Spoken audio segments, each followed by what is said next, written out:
All right, guys, we are back out today. Gonna do some more work on this thing. I think we might try to fix the rusty spots in the inner fender wells.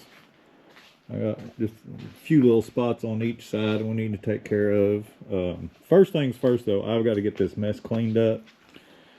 I'm tired of tripping all over this stuff, so I need to get all this old metal hauled away. And I got a bunch over here.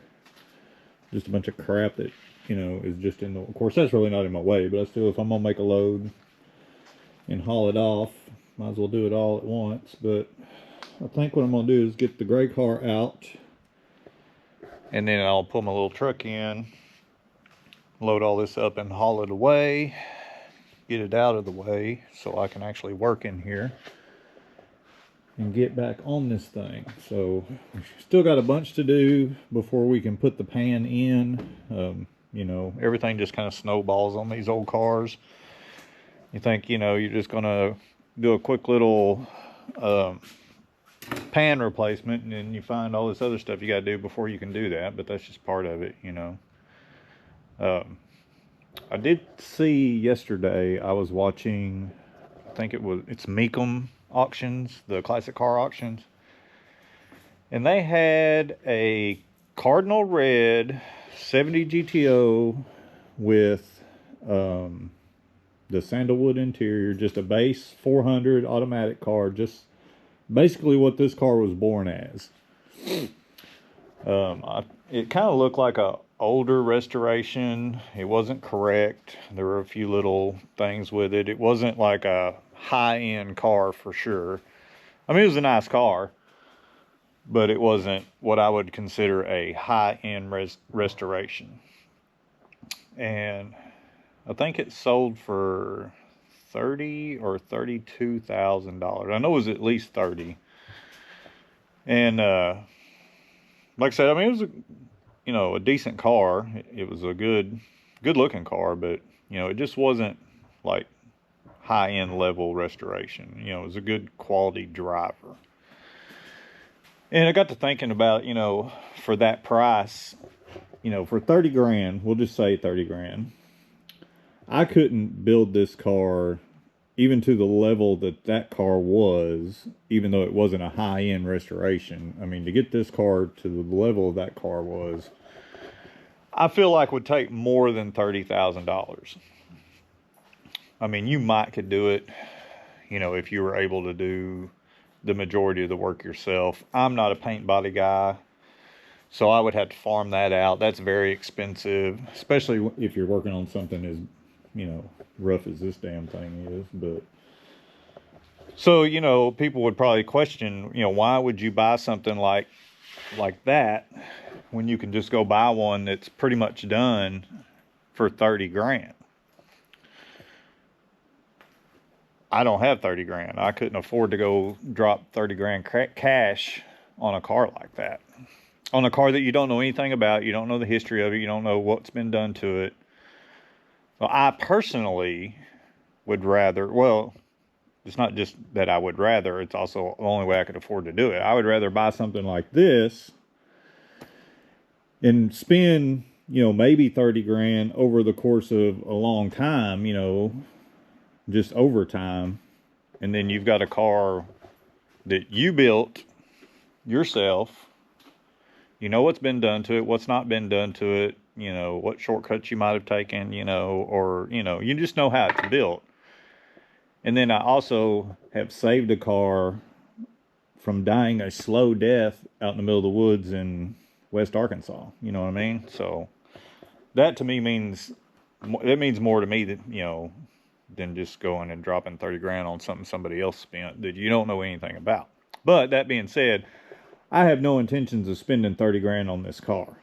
I'm hoping to not even spend half of that, you know. I'm thinking maybe 15 grand over the course of however long it takes me to do it is kind of what I'm thinking. I mean, I have no intentions of painting this car. I just want to make it a good, decent driver, similar to this car. And not have 30 grand in it, hopefully. hopefully, which, you know, you just never know. Things, again, seem to snowball when it comes to working on these things. And then, you know, when I'm dead and gone, whoever winds up with the car, they can spend the money to take it to the next level. You know, my plan is to make it a complete running and driving car, like, you know, like this one is. And if somebody wants to take it further after me, that's on them. You know, they can spend the God knows how much doing paint and body and, you know, a full resto or whatever they want to do. I mean, either my kids will wind up with it or they'll sell it or what. I don't know if I'll even keep this car forever. I mean, these two cars I will never part with. My children will have to deal with this, whatever they decide to do. They'll either do something with them or they'll sell them. So somebody else besides me will be the one that takes these cars to the next level. But this car here, I don't have 30 grand in it. I probably got 20 maybe over the course of several years, but that's also including having to go back and redo a bunch of stuff. I mean, in the last several years, this car has had 2 motors, and the motor that's in it's been gone through another time. 3 transmissions, 3 rear ends. I've went through the brakes, like full brake system, twice already, and we'll have to go through it again probably. The rear end, or the suspension has all been done, all new at one time, and I'm, you know, all this shit right here is fixing to go into it, so that's all new front end stuff. So if you count like the times I've had to go back and redo stuff, you know, I'm counting all that too. So I'm thinking 20 to 25 maybe I've got in this car. And that's been over a you know, 10-year span. It ain't like I just dropped 20 grand all at one time. You know, that was, you know, over a course of many years. And, you know, this car here was bought as a shell, basically. So, I mean, probably a few, I don't remember. I think maybe $400 or something I gave for this car. I mean, even that car, when I bought it when I was in high school. And it was running and driving. I give $1,200 for that car. So, I mean, I wish I could find running and driving 404-speed GTOs now for that price, but those days are long gone. But anyway, that's just my little rant today. Like I said, I think it means more to me to take a car that nobody else would want to mess with, something that was just gonna, like I said, rot back into the ground out in the woods, and, you know, do something with it, even if it's not nice, even if it's just something like this. You know, it's still a functioning car. I've had nice cars before. I've had some decent old cars, and I'm sure I've said it many times, I have way more fun in this car here and get more attention in this car than I ever did in, you know, the night. Like, I had a 71 big block Monte Carlo, nice paint, nice interior, cold AC, all original numbers matching car, and I didn't get near the attention in it as I do in this car. I mean, people would see it and be like, "Oh man, it's a nice car," and that was kind of it. You know, they see me in this car and they want to talk about it. Like, they want to hear the story behind it. They want to know the history of the car, you know, what I plan on doing with it. Of course, I always get the, "Oh, when are you gonna paint it?" Never. I'm never gonna paint it. And then you just get that look like, "What? Why would you not paint it?" Well, because paint is expensive and I'm poor, so, and I can't do it myself. So, you know, that may be a skill I learn one of these days. I mean, I'm getting kind of old, so I don't know. But yeah, that'll be the only way this car ever gets painted, is if I probably do it myself, you know, or somebody feels sorry for me and cuts me a deal on a paint job. But I mean, the car has a personality. I think if you paint it, you take away the personality of it. And I think that's kind of the way that car will be when I get it running and driving, you know, and taking it places, and, you know, people start seeing it. You know, I think the look of the car is kind of the personality of it. So that's just me. Maybe I'm being weird about it, but that's my 2 cents on the bought versus built. You know, I bought cars before that were kind of already done, and, you know, it's one thing, but the satisfaction of building something yourself, and like this car here, when we've taken it to power tour twice, the last 2 years. you know, each time we worked on it right up until the last minute, right before we left, you know, I mean, and to me, it's a pretty good sense of accomplishment to take something you just threw together, you know, with your own two hands, with questionable parts and limited skills, and drive it 2,500 miles for a week, you know, and, you know, make it home, get there and back, you know, with minimal breakdowns. So to me, that was, you know, a pretty good accomplishment on my part, I thought, you know. I mean, yeah, I could have bought something already done that somebody else did, you know, somebody else built and took it. And, you know, what did I accomplish other than just driving a car that somebody else built? You know, I've took newer stuff. It's not really an accomplishment when it's something, you see those up there, you know, I mean, I've taken those on power tour and still had fun, but like, I didn't build them cars, you know. Those cars are designed to drive like that. I mean, you could drive those cars cross country and, you know, really not have a problem with them. So, but anyway, I'm done rambling. I'm sure y'all are sick of listening to me, so I'm going to get this mess cleaned up and then we're going to get to work on this thing.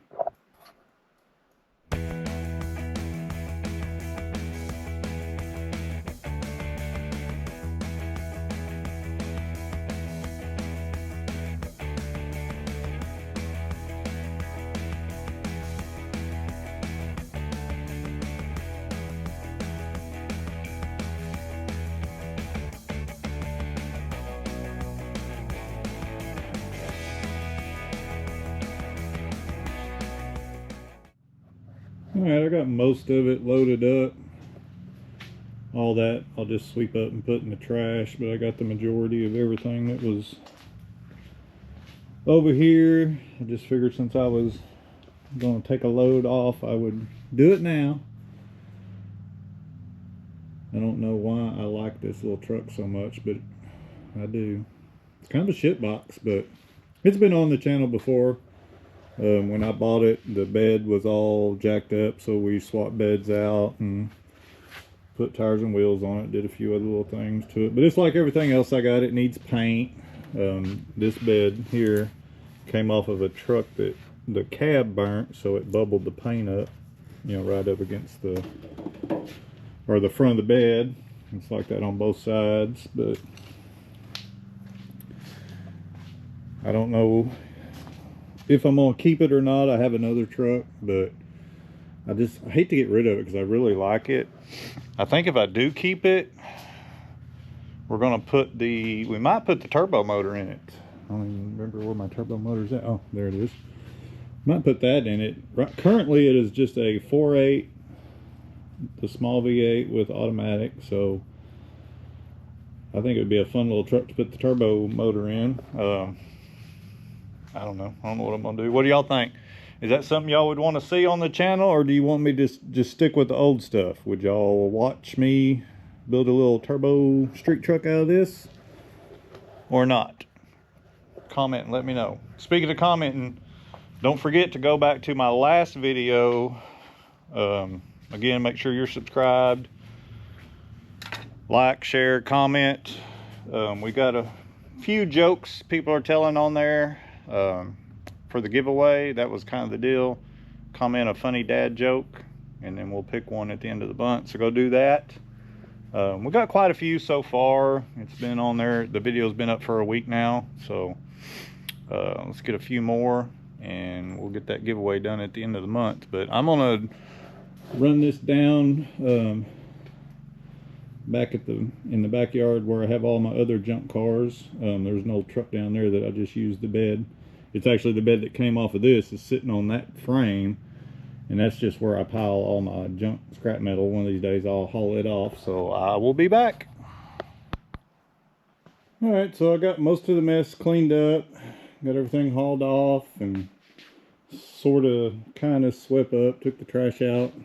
The trash guys are gonna be pissed off at me this week because that bag that I took out there was heavy. But I think before we get too into messing with this, and before I pull the gray car in, I think we need to run the gray car down the road. When I tried to start it a while ago, to pull it out, the battery was kind of weak on it, so which it hasn't been driven in a while, so it needs to be driven. So I think I'm gonna just run it down the road real quick and just blow the cobwebs out of it and kind of get the battery charged back up on it. So we will get back on it here pretty quick. All right, so I will take y'all with me on my little drive here. It's actually been probably a few weeks since this car has been driven. She needs a bath. I can barely even see out the windows from all the damn dust and like grinding dust and stuff from sitting in the shop while we're working on the rotten tomatoes. Definitely needs washed. Still drives good. I love this car.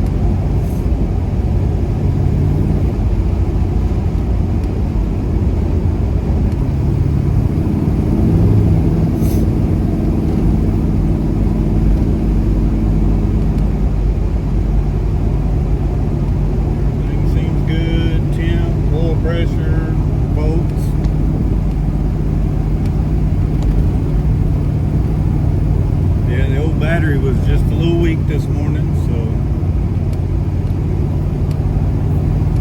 I think the last time I moved it, the battery was dead on it. Like I had to jump start it. That's been a few weeks ago. So just had a lot of stuff going on here lately. I just hadn't had a chance to get out and drive it.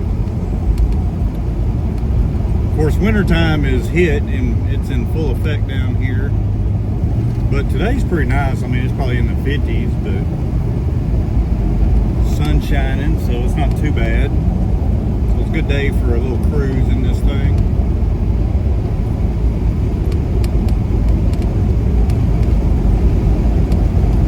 These poor old roads around here are rough. God dang, they're rough.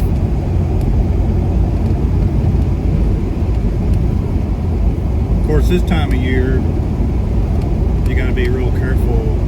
The deer are so bad around here. I hit one in my truck a few weeks ago on my way to work. I recently bought a new, not new, but new to me truck, and I'd had it 2 weeks and was headed to work one morning, and 6 o'clock in the morning, on old country back roads, and he just run right out. I mean, I didn't even have time to react. Like, I ran right over that dude. Bent my bumper into the tire, like over by the tire. I had to like take the bumper and tie a ratchet strap to it and put it around a tree to pull it out away from it so my tire wouldn't hit it.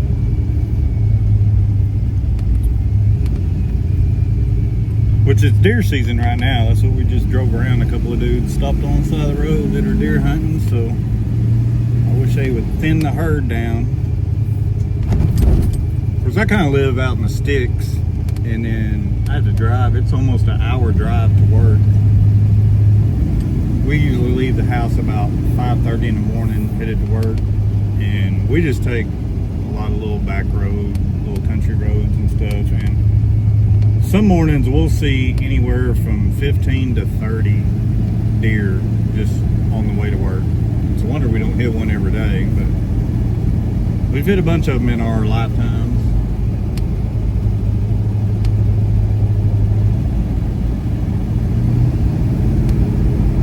I don't live too far from the lake, so we're going to drive down here to the boat ramp and turn around and head back to the house. Let's put a few miles on this thing.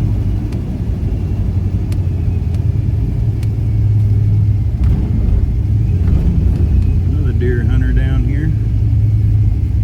You know you're in the South when you go to the boat ramp and there's not any boats, but there's a guy walking around with a rifle and his orange on, so. Which I don't know that you can hunt down here. Maybe he's just hanging out.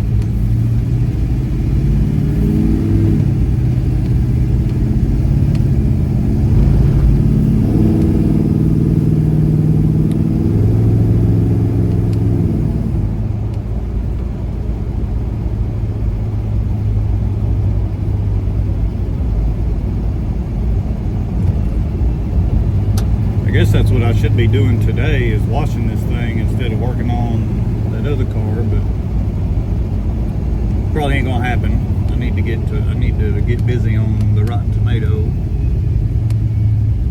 Hurry up and get it to where we can get the pan back in it. Once we get the pan back in it, then we can start, you know, putting rear ends back in it and at least getting it back into a roller. I hate it when a car is immobile, you know what I mean? Even if it's doesn't run, I hate when one is not able to be, you know, rolled around.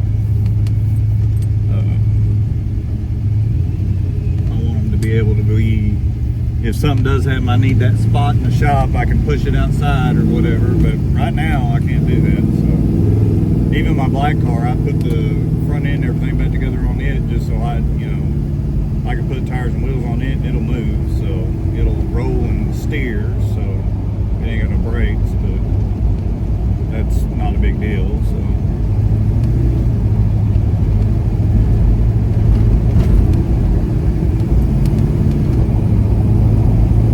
But anyway, we're just gonna cruise this thing around for a minute. We'll be back at the shop shortly. All right, we're back from our little drive. Got the car back in the shop. I'm going to kind of show you what we're working on now. Oh, if you can see right there, just a little spot. It's not too bad, but it's right, this is right where the pan comes down and comes around here on the inside. So I know it seems like a little insignificant, you know, compared to the rest of the car, what the rest of the car is going to be like. You're probably thinking, why would you fix that stupid little hole right there? Well, when I get the pan in there, then that's going to be open into it, and I don't want it to rot out where the new pan mounts to this. It's just, I'm going to try to keep stuff, you know, rain and water and dirt and stuff getting in there and, you know, rotting it back out again. I don't know if you'll be able to see it, but like it's right there, and that's right where the pan's gonna go, which, you know, once we get that little spot fixed, we're gonna go in and try to wire brush all this or do something, get the scaly rust off of it, and then coat it with something, and then when we put the new pan in, you know, we'll get some splatter paint or whatever we decide to put in here and, you know, do all that. And then the other spot on this side is right here. It's just a small little spot too, but you can see this still has the little part of the old pan that I haven't got off yet, and it's right there, so it needs to be fixed because I don't want it to get in there and rot out the new pan, you know. So I'm gonna try to grind all this stuff off of it. It's got, you know, some undercoating on it. I'm gonna get that and just see how big of a spot we need to make and just throw a little patch in there real quick. So I'm gonna get that ground down and cleaned up and get started on that. So I had a camera malfunction, and by camera malfunction I mean my dumbass forgot to push the play button. But anyway, I got the piece in, I got it ground down a little bit. I'm gonna put some primer on it when it cools off. I don't know if I'm gonna put any like filler. I may put like just a little skim of like that fiberglass reinforced filler, but I'm gonna wind up undercoating like all of this in here again. I mean, it's got some on there, but I'm gonna try to scrape all that crap off and then redo it. But I think it turned out all right. I mean, you'll never see it. I mean, it's got a few little low spots in it where I didn't have my repair piece perfectly level with the other piece, but I thought I was filming cutting it out when I was cutting my piece, but rookie mistake. But anyway, I'm gonna get all that kind of cleaned up and move to the other side, and we'll start on the other piece that we gotta do. All right, I'm gonna get you in here and show you what we're working with here. All that through there. So it's got a weird bend to it, so this might be a little tricky for me, but it's got a few little pinholes there. I could probably just weld them pinholes up, but I'm gonna see what kind of extra metal I have over here that I can work with. See if I got something that's similar in shape or whatever. Or something that I can kind of hammer into the shape I need.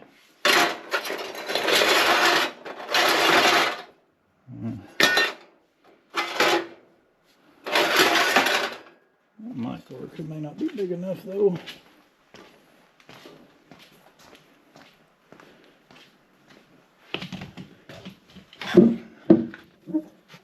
Yeah, I might can make that work. Let me kind of work on this a little bit and see if I can get it shaped to that before I start cutting anything out.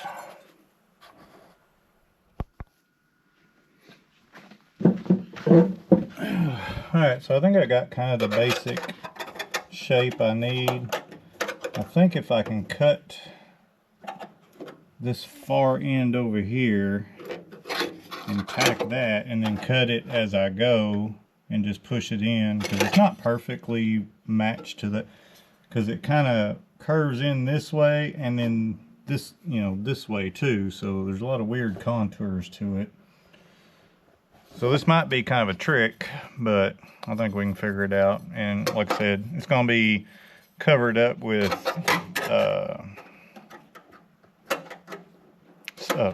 not seam sealer, undercoating anyway. So I think if we just get it close, but I may have to tweak it a few times to get it to fit the way I want it to. It's just a weird bend, which I may play with a little more before I start welding on it, but that's the basic idea, is just try to get this piece in there. And you know, I think, if like I said, I may just like kind of tack this, you know, cut this side, make me a straight cut, tack that, and then cut it and tack it as I go, maybe. I don't know. I kind of struggled matching a piece for this other side. So I don't know why it's so hard for me to, you know, either cut out a piece like this and then cut a hole to match it and then try to fit it in there, or vice versa, you know, cut the hole and then try to make a piece fit that hole. For some reason I struggle with that really bad, so I may just, like I said, try doing it. I've had some good luck doing that when I was doing the floor. I would kind of just get one cut made and then cut the rest of it as I went, and I had a lot better luck with that. But that was on a bigger scale. These little, I really struggle with these little pieces like this too, trying to fit them the way they're supposed to be fit. But we'll get it in there one way or the other, so we'll see how this goes. All right, I'll try to show you what I'm trying to do here. The way this piece goes. I'm gonna try to, I've kind of cut it and pushed it in a little bit just on this side and a little bit there. So I'm going to try to get this piece flat in there and welded right there, and then cut the rest of it and kind of just tack it as I go. I tried to set the camera up where y'all can see it. I kept kicking it over, so, but that's the plan. I think at least maybe my cuts will be a little tighter that way, instead of having big gaps that I got to try to weld up. And it'll be easier to get the metal to shape the way I want it once I get it kind of tacked in there and held. Then I can kind of hammer the rest of it into place like I want it. I need to leave just enough room for my little, I'm gonna try to use my little body saw. This thing, my compressor ain't really working good enough, but I need enough room to get it in there and kind of cut around the new piece. So yeah, I've been spending way too much time trying to get this one piece like I want it and not have the problems that I had on the other side, because I screwed the other side up pretty bad. So anyway, wish me luck. So this side didn't go any better. My little plan to cut it and weld it as I went didn't work out as good as I thought it was going to work out, but I got it in there. I got a few little pinholes. I don't know if you can see them. I'll have to go back and fill in, but it's good enough for where it's at. Thank God for grinders, because I had some booger welds that I had to go back and weld or grind down. It was bad. But luckily this is just an inner fender, and it's going to be coated with undercoating, so it doesn't matter. Nobody's going to notice it. But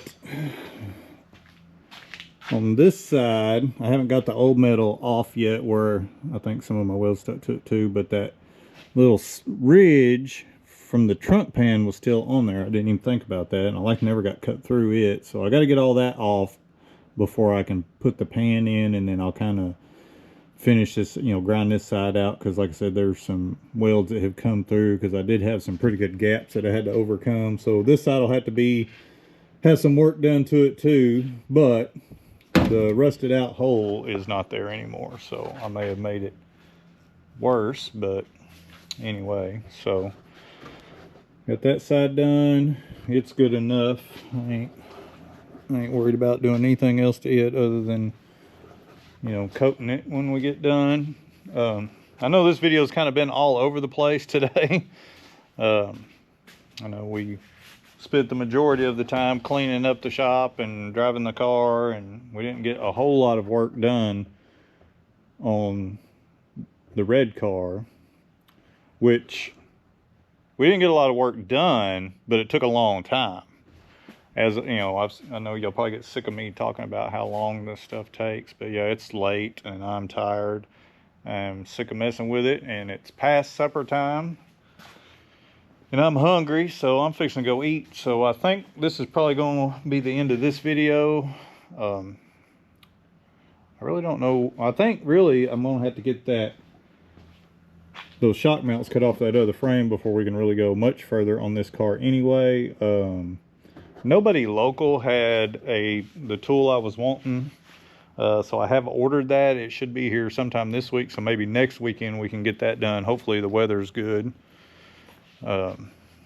If not, I mean, it doesn't matter. It's got to be done. So, but like I said, again, I know this video's kind of been all over the place. I want to remind everybody, though, go back to my last video, and that's the one we're doing the giveaway.